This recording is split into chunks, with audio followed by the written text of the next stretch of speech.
আজকের কমিউনিটি কিচেনে রান্না কমপ্লিট, খাবার প্যাকেট করা চলছে। আজকে আমাদের 1000 লোকে রান্না করা হলো। আজকের মেনু সাদা ভাত, মসুরের ডাল, গোটা ডিমের তরকারি আর পাঁপড় ভাজা। আপনারা দেখতেই পাচ্ছেন সব প্যাকেট করা চলছে।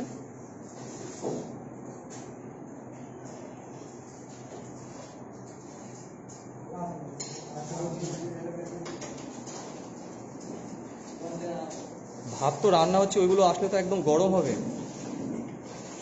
নীতিশ, তাহলে ওগুলো ওখানে প্যাক করতে হবে। ডিমটা ওখানে প্যাক চলছে।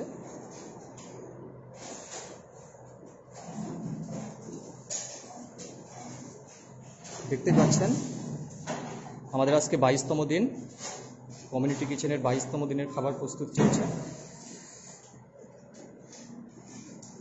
মিঠুন,